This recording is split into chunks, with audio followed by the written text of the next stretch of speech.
A decade long ago, an unprecedented event manifested in the skies of Tokyo. An alien-like structure called the Inverted Castle sprung into existence out of nowhere. Shortly after its manifestation, several dungeons began taking root in various parts of Japan, forever changing the world. A unique phenomenon occurred, causing mana to be infused with the humans and awakening their abilities. These were called the Talented, and they could hone their craft to become magicians to fight the dungeons and rise to glory. The interesting thing about a mage's talent is that their abilities could be judged from the peculiar color of mana emanating from their bodies. In this case, each mage possessed a single color which highlighted their proficiencies. But in some rare cases, mutations like the dual-color wielders also come into reality. This is the case with the protagonist's younger brother, a dude who's got an outfit that I want to steal. Kurosaki Kai is a dual-color wielder, commanding control over blue and red colors of mana. Kai is confident facing a terrifying monster. Their battle begins with the creature lunging to rip the human to pieces. But it's no trouble for the talented Kai, who easily activates his power to cast a demonic lance strike. This spear charged with his energies casually pierces the monster's skin and ultimately destroys it in a single attack. With the monster defeated, Kai walks up to collect its stone while his brother looks dismissively. Despite being the younger brother, Kai treats his older brother like dog shit and tosses the stone to his head, reminding him to pick up whatever resources are scattered. At this point, Kai had already reached level 89, which is pretty high up, earning him the title of the Purple King and solidifying his spot as one of the strongest mages to exist. Unfortunately, the opposite is the case for his shitty little brother, who is our lovely protagonist with absolutely no talents or skills at his disposal. You guys remember how dual color wielding is a rarity in this world? Well, our boy also got a rarity, but on the opposing end of the spectrum. He got the rarity of being colorless and devoid of powers. Introducing Kurosaki Rei, the level 1 loser. Now Rei is shown to be a persistent person, because despite not having access to any powers, Bro is determined to become a mage regardless. It's mainly why he works as a porter for now, the goal being to collect resources for his brother's party, who took pity on Rei and tagged him along. All this time, Rei has been partaking on these dangerous quests and dragging himself down in the hopes that someday, just one day, a miracle will occur and unlock some of his powers. Having blindly entrusted his dreams to that little hope, he still continues to travel with them today. Now let's talk about the present state of the party. They've just arrived at the boss's room, but with the way things have been going so far, Kai's lackeys think that this is going to be easy too. The giant doors open to allow them inside as Kai's party walks in the dark room while observing their surroundings. Suddenly, they see a figure facing them in the distance. Strangely enough, this figure appears somewhat human in its physical appearance. But hold on to your horses, because things are about to get wild with the god of time and space. Kronos looks at them with a bored expression, while Kai thinks this guy is just another fodder in his path. Expecting things to go like cakewalk like last time, he infuses his energy in multiple spears and sends the projectiles blitzing at the Kronos. In response, the god of time and space casually pulls out his dimensional blade and makes a mockery out of the attack by swiping down the spears. Bro is literally mewing with that 1,000-yard stare because he is not impressed. Kai, on the other hand, is in a chokehold, not knowing what to do.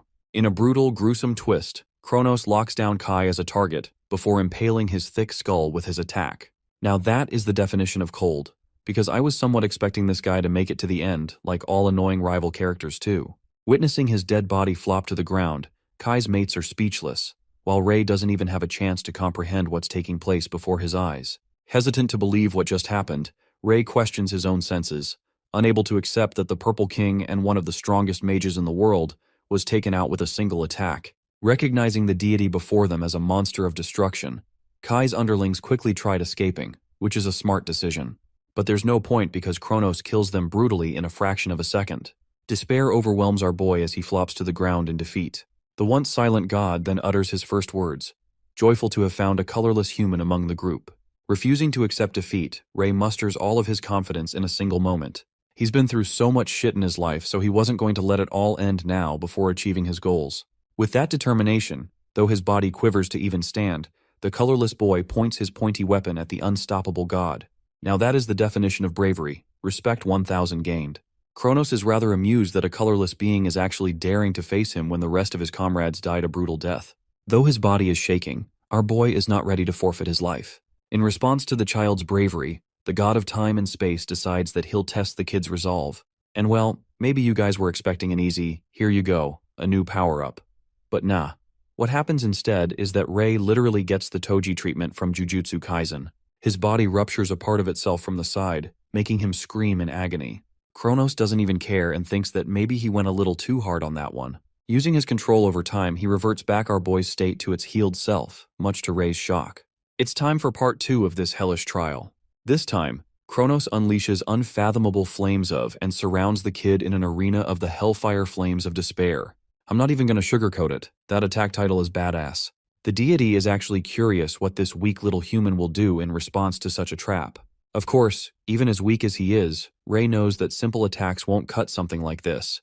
But perhaps if he used the dimensional sword that Kronos used to kill his brother, things would be different. So Rei quickly goes and uses the blade to cut past the flames of despair with a forward lunge. Of course, even after being armed with a powerful weapon, his fragile body endures agonizing burns all over, making him wail in agony. Witnessing the boy's persistent stride, the god of time and space is actually amused. But his amused expression turns to complete shock when he senses a weapon piercing his chest. That's right. Our boy officially landed a clean hit on a fucking god. Call that a start of a series. But despite this attempt, Kronos lets out a sinister smile as he rewinds time again, putting the kid back to his starting position.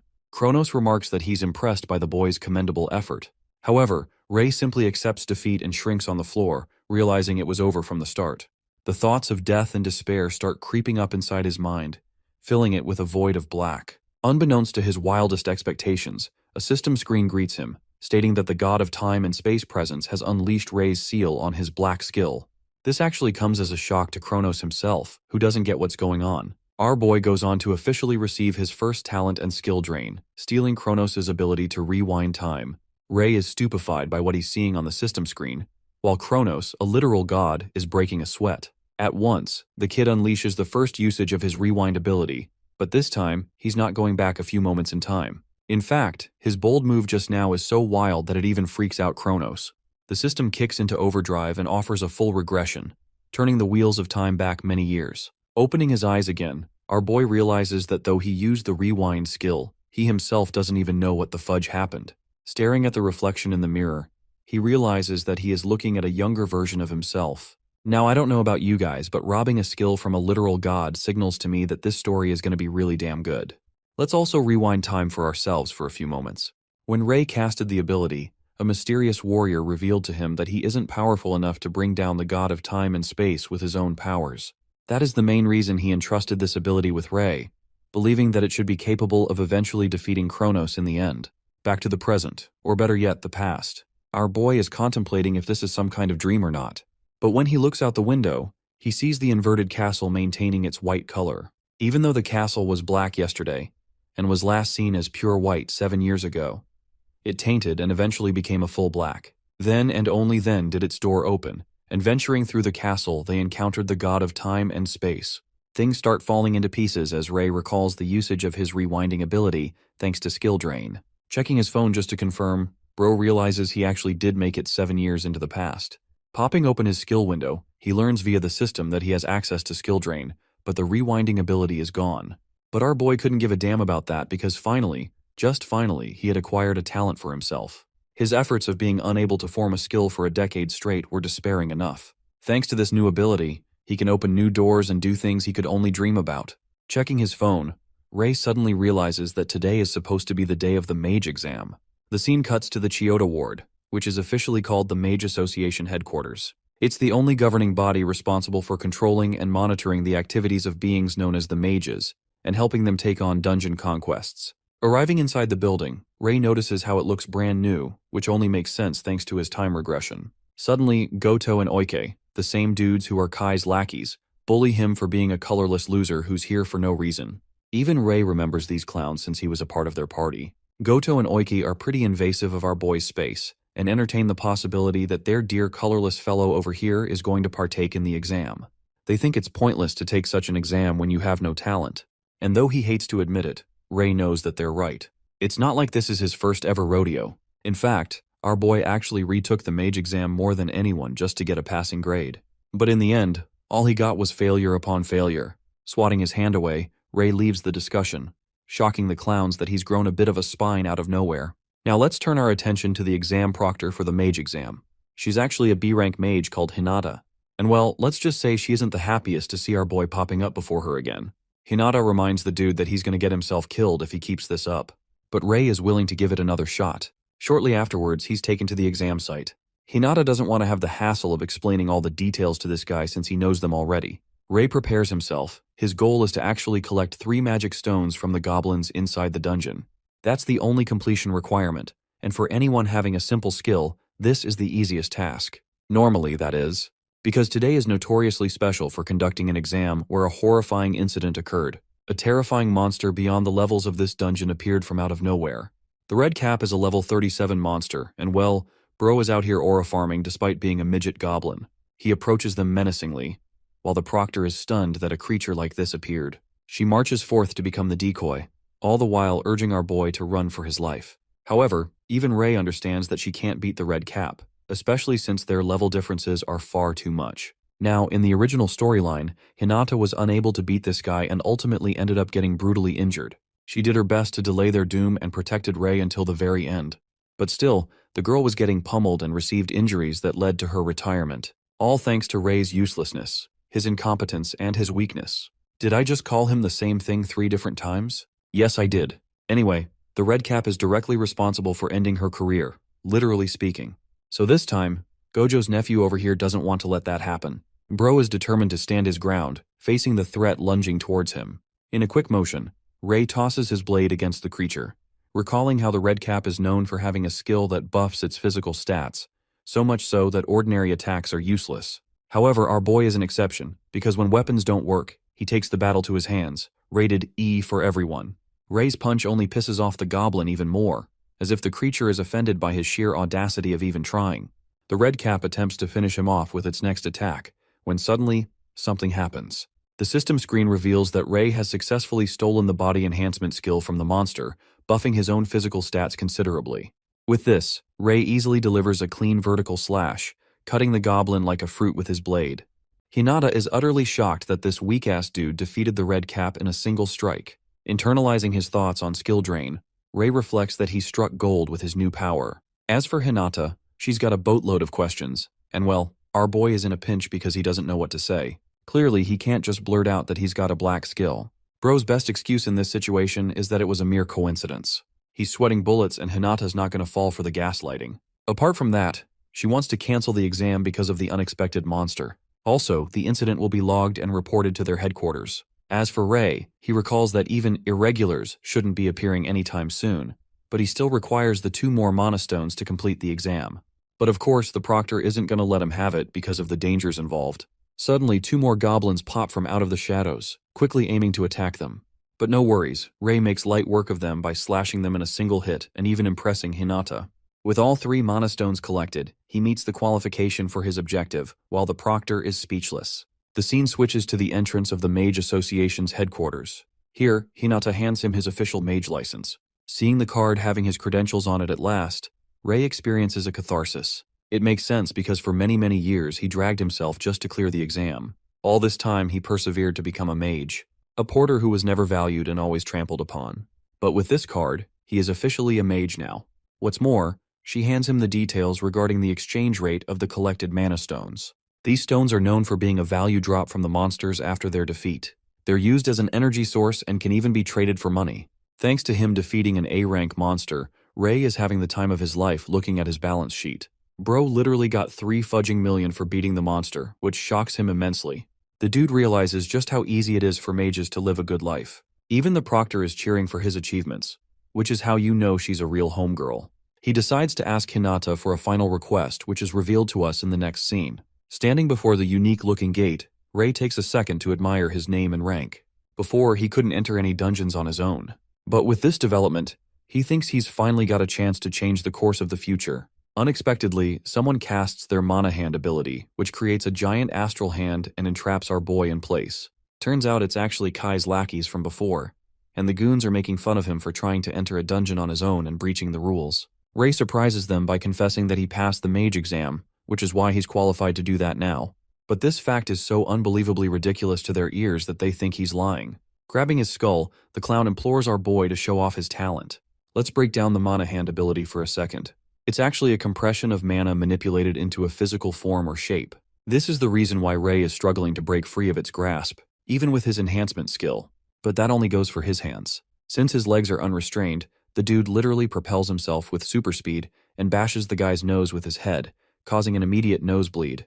And with this, Ray successfully steals the ability and frees himself as well. Mimicking his opponent, Ray unleashes his version of Mana Hand, restraining the clown in the same way he did. They can't believe that he was able to awaken his own talent. But while Ray is busy handling one of them, the other guy swoops in with his basic-ass fireball attack. To counter this attack, Ray activates his extreme body enhancement skill, emitting a glowing golden aura as he swipes away the fireball. His opponent is unable to process what's going on, when all of a sudden our boy dishes out a punch straight out of Dragon Ball Z and launches the dude into the wall. They can't believe that this guy has more than just one skill, to the point they're suspecting him to be a dual color wielder. But Ray amusingly denies them and manifests a fireball in his hand. Thanks to his contact with his opponent, he's able to successfully steal the skill. Unleashing the swirling ball of red, Ray corrects them by declaring that he's got another color on top of that.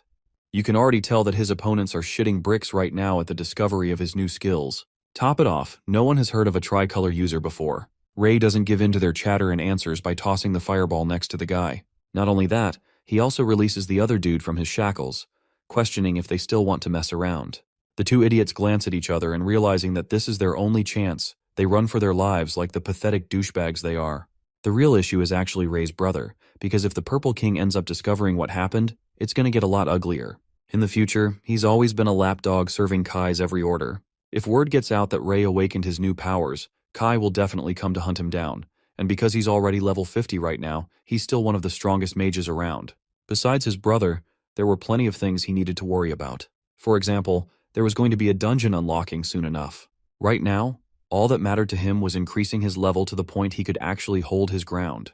That's why Ray is solo diving in a dungeon to improve his level. It's the only way he's going to get better skills and increase his mana pool to activate them. Walking contemplatively, dude's alarmed when a sudden monster ignites into existence.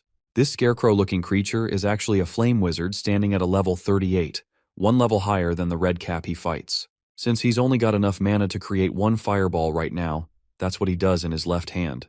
The flame wizard is a different case, however, as he can easily channel the use of multiple fireballs. This deficiency and gap in skill is actually caused by the difference in levels. The fireballs are launched right towards our boy, who releases his own to counter them. Unfortunately for him though, his attack only counters one of his opponent's fireballs, but the rest of them still require dodging. So he does, regaining his ground and assessing that this fight can't be won in a head-on collision. But despite the circumstances, one thing is certain. No matter the level of his opponent, there's always an opening that can be exploited. So Ray takes full advantage of that and closes down on the wizard who knows he's about to get his ass beat.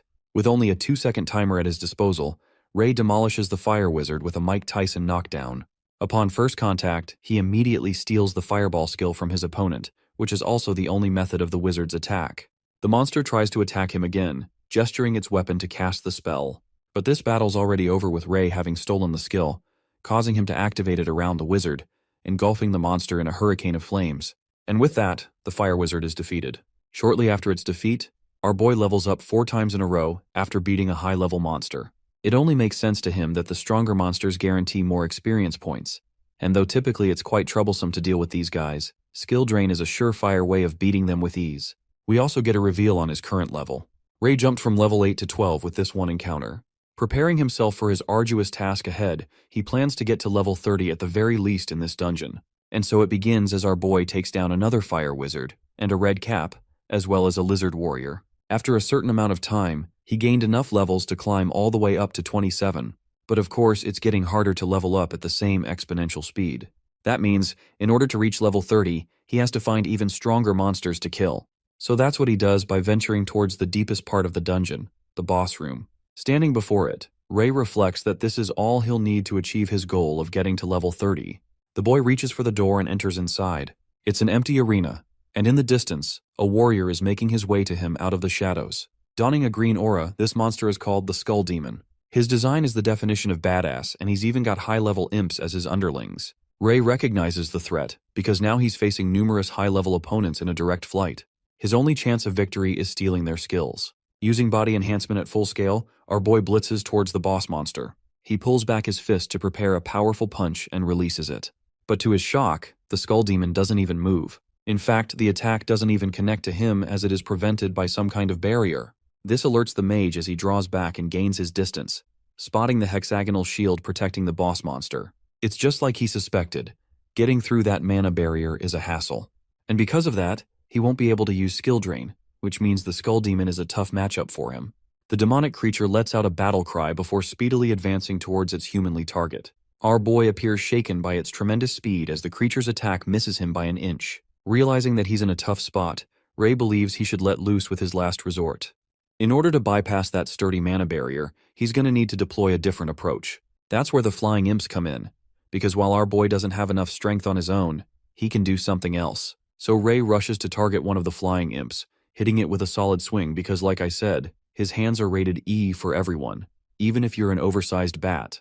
This kicks in his skill drain ability, stealing the ice needle from them. Next up, our boy follows through with a fireball strike, demolishing the imp with his ability. With one of them turned into a burnt French fry, he spots the other and activates his newest ability, Ice Needle, to impale the second imp, sending it down immediately. Now that the distractions are removed from the battlefield, Ray focuses his attention on the Skull Demon, who casually resummons the imp using his summoning magic. You might be wondering that he wasted his time just now, but that's not the case at all. This ability is actually to his benefit, because this is exactly what Ray is looking for as he taps into his enhanced state again. Slashing apart another imp, he achieves level 28, allowing himself a chance to gather experience points. With the sudden level up, the system informs him about his qualifications to activate skill synthesis. This was Ray's plan all along. Let's go back to the Roaring Skull Demon, who spots Ray using the Ice Needle and the Fireball skills to take advantage. With simultaneous casting, he activates the synthesis process, merging the two skills into a unique mixture. Armed with this new ability, our boy lunges forth to strike down the monster with an aerial attack. Like last time, the Skull Demon activates his mana barrier to protect itself against the devastating Fire Lance attack.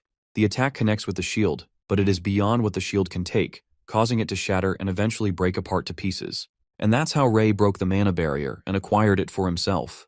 But the fight isn't over, as he activates his enhancement ability again to attack the Skull Demon. Having used his skill drain ability on the boss monster, he's removed its defenses. While the Skull Demon is still recovering from the previous attack, this dude whips out a second Fire Lance and impales it through the monster's chest. In its final moments, the creature burns a scarlet flame of red, swallowed whole by the attack.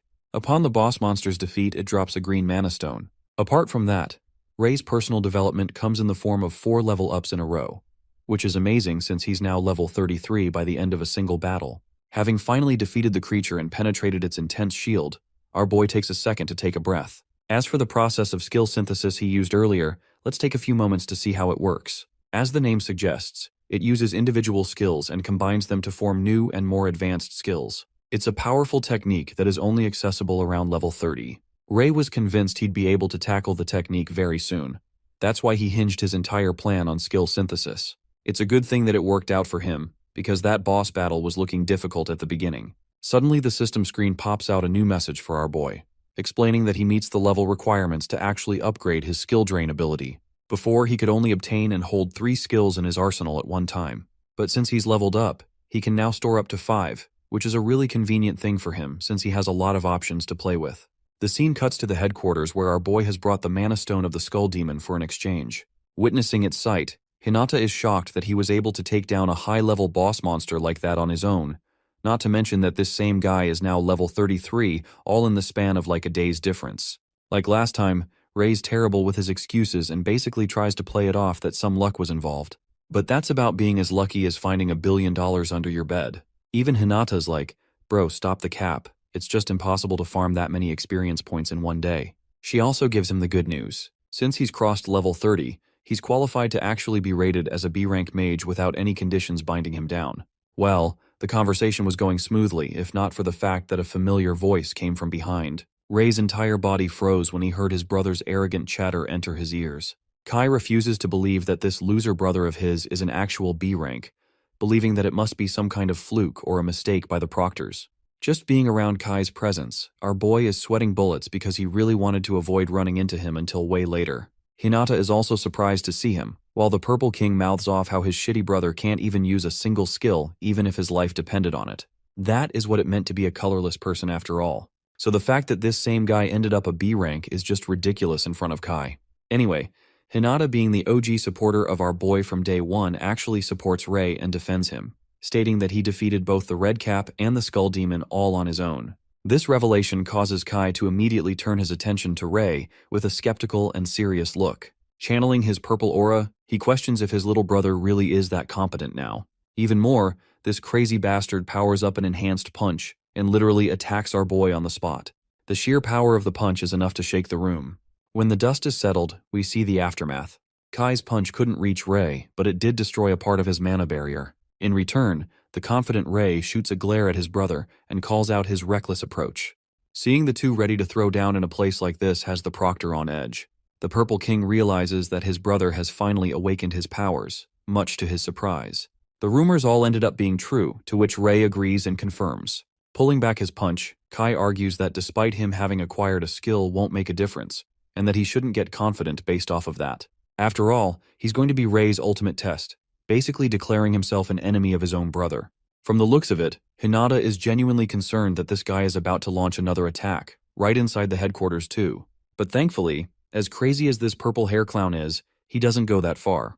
Instead, Kai argues that he won't have any trouble facing his brother even if he were a true B-rank magician. Also, he goes on to accuse our boy of having cheated his way up to where he's at now, believing that there must be some kind of trickery involved.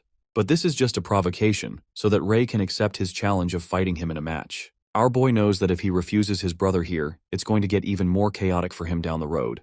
That's why, despite their difference in levels, he meets his eyes with determination and accepts Kai's challenge, something that his brother didn't expect at all, so much so that it frustrates the Purple King. Anyway, the scene cuts to the arena of the Mage Association headquarters, a more fitting place for their matchup.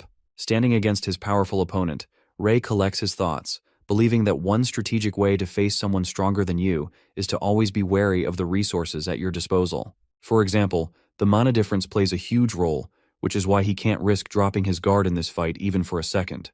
The problem is, he's only level 30, so at best, he has the mana resources to activate 3 skills at the same time. But Kai? That guy is level 50, and his combo capacity could range up to 5 skills, giving him a natural edge in their fight. That means, this battle can't be a head-on fight, because Rei literally cannot beat his brother's mana pool without exhausting his own first. Hence, his approach is to try and close their gap with something else. The battle begins right away with our boy shooting his first attack in the form of ice needles. Meanwhile, Kai is unfazed and creates 4 fireballs on his side. Both attacks are launched against each other, and the moment the ice needles clash with the fireballs, the result is an explosion. Now, I was actually expecting Kai to win in this clash, but it's surprising even to him that Rei is already on the offensive. Thanks to his body enhancement skill, he quickly narrowed the gap between the two, attempting to overwhelm his opponent in close-quarters combat. This shocks Kai immensely, because it confirms to him that his brother is also a dual-color wielder now. The interesting part is that Rei's lunge here is a calculated approach. He knows that because Kai has exhausted his mana in 4 fireballs, he should only have about 1 more skill usage left. So not only does Rei use body enhancement, he doubles down by activating Fire Lance as well. That's 3 skills activated at the same time, basically guaranteeing his victory if the attack hits his opponent. Now Kai is astonished to see that his brother commands not just 2, but 3 skills at the same time. But instead of despairing, a smile is carved on his face, as if it doesn't matter at all. Kai activates Fireball right when his opponent gets in his face, sending Rei flying from the impact. Here's the part that not even Rei can comprehend. That single Fireball at the end was able to match his Fire Lance and even overpower it, which should be impossible. The arrogant Kai finally understands why his brother is so confident in this battle. It's because he's a tricolored user who thought this was going to be easy for him. But the difference is simple. Their levels are far too different from each other. And now, it's his turn to overpower Rei, so he throws a bunch of fireballs at him. Avoiding those fireballs, Rei bolts away as fast as he can, and from a distance, retaliates with another usage of his Fire Lance attack. I have to say, even though the story is simple, I love the art style being used to show different abilities. Anyway, the Purple King isn't the least bit intimidated and simply counters the attack with his Fireball skill again. That single fireball annihilates Rei's Fire Lance and has enough energy to make its way to him. Thankfully, Rei activates his mana barrier to block the attack. But here's the twist. Not even his mana barrier is enough to hold its ground against Kai's simple usage of Fireball. It shatters the shield upon impact and sends Rei flying back from shock. From the looks of this fight, his brother is consistently overpowering him without even exerting any effort. Rei is in a serious pinch because all his skills have proven useless so far. Seeing that his victory is basically guaranteed, Kai offers his brother a chance to be forgiven. All he wants is for Rei to humiliate himself by kneeling down in front of him and accept that he was wrong for taking him head-on in a fight. Internalizing his frustration, Ray reflects that his situation is difficult because he can't do much about his skills or his mana pool. The despairing thought of surrendering the fight welcomes his body, but then he remembers the life he already endured 10 years into the future. He was nothing more than a slave to his crazy-ass brother.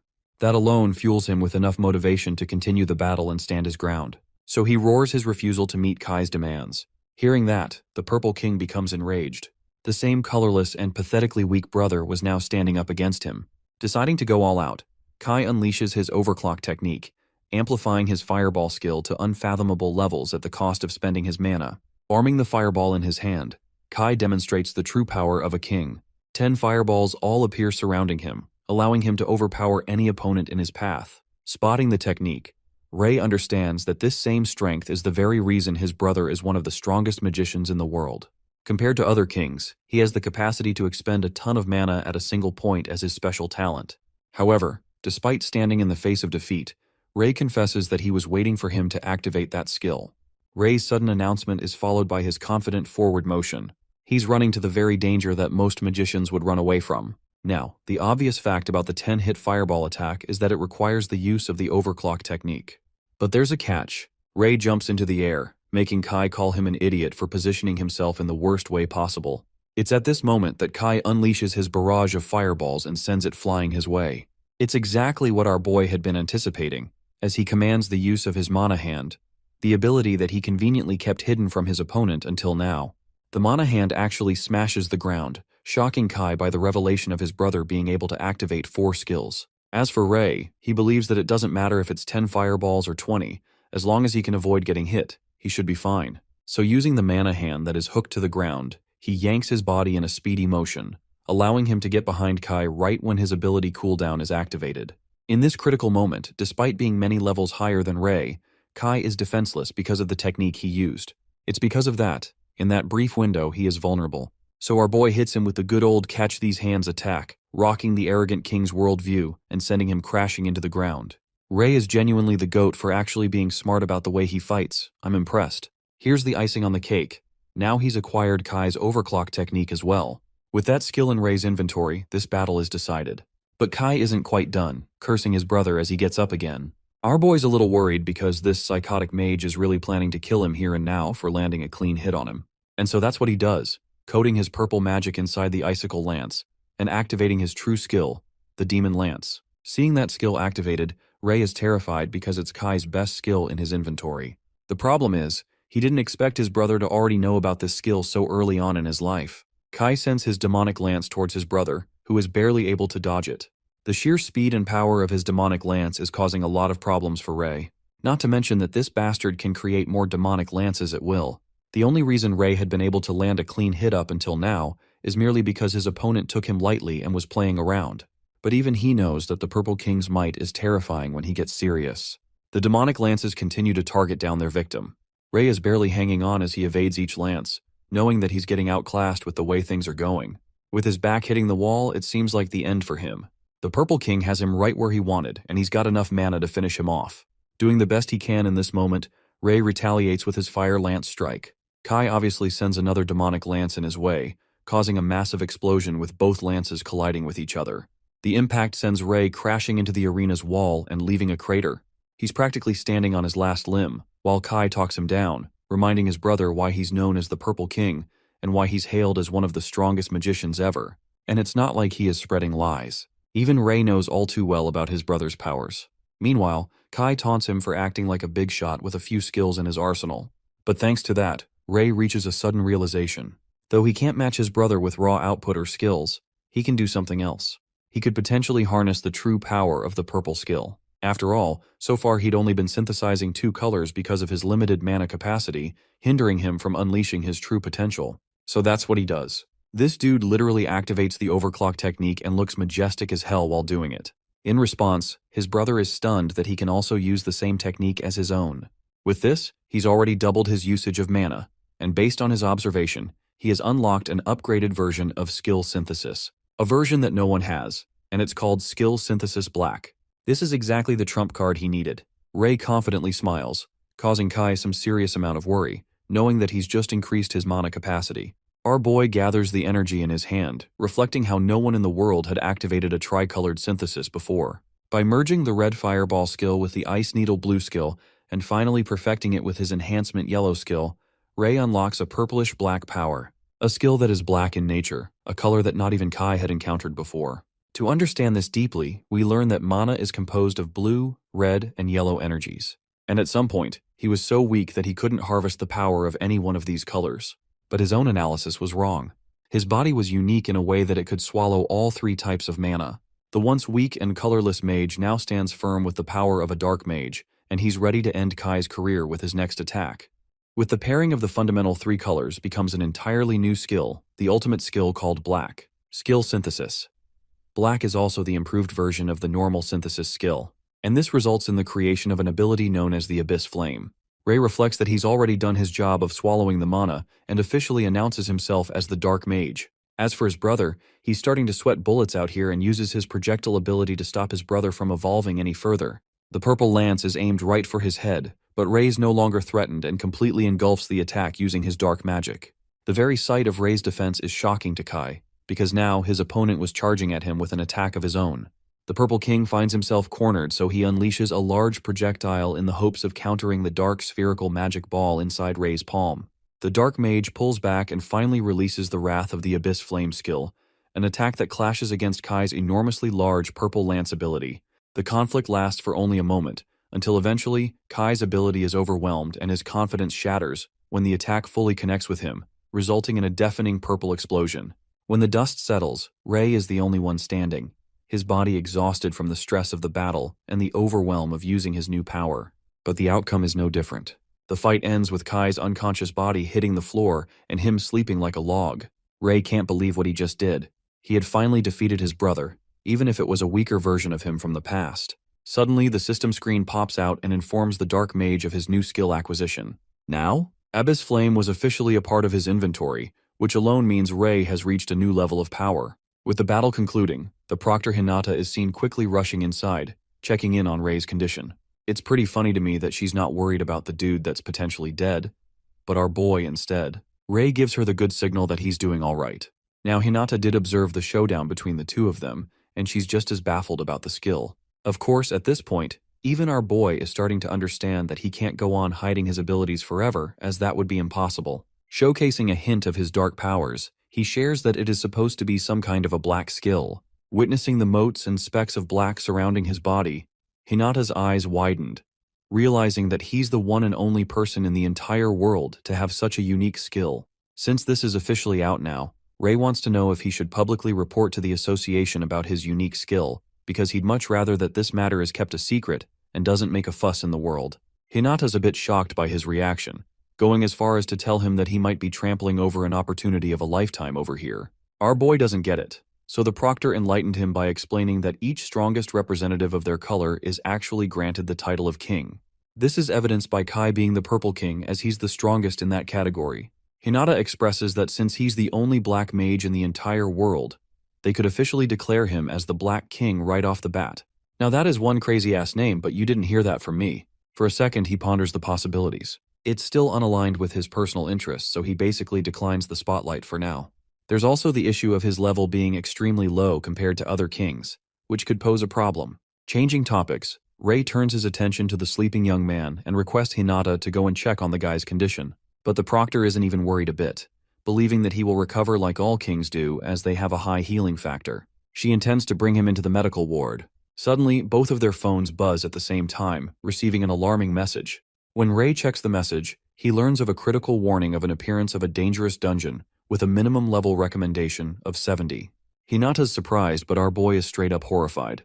The fearsome Ikebukuro dungeon is here at last, and though the recommended level is 70, the current kings are still at level 50 or more at this point in time. In the original timeline, in the very first week, all of the kings despairingly discovered just how weak they truly were. That's actually one of the reasons that the Ikebukuro dungeon is unique in being left abandoned for a while. But that's exactly what resulted in the start of a slaughtering tragedy, as frightening monsters of red began erupting out of the dungeon. This phenomenon is known as a dungeon collapse, which understandably occurs when a dungeon isn't completed in a set duration after its appearance. Of course, even as early as this point of the story, They had absolutely no clue that something like a dungeon collapse could occur. They had no idea that a dungeon is based on a time limit and that monsters teemed outside of it if left alone. The Ikebukuro dungeon became the first of its kind, classified as the first dungeon collapse and break in the original timeline, and resulting in a ton of casualties. Tokyo was fully engulfed with raging high-level monsters and left a sea of blood in their wake as only a few people made it out alive. But this time, Rei is determined to stop this gruesome tragedy from occurring again, because he declares it a personal responsibility to stop the dungeon collapse. The Black Mage declares to Hinata that he'll independently conquer the dungeon, a remark that comes across as alarming to the proctor who believes it's far too dangerous even with his skills considered. Then there's the fact that only the A-rank mages are even allowed to access the dungeon with a high recommendation level like this. Well, it's a good thing that he's got a bunch of time to kill before the dungeon collapse officially occurs. Knowing that the next A-rank evaluation exam was in a week's worth of time, Rei states that he will soar to the top of the A-rank with his results in the upcoming exam.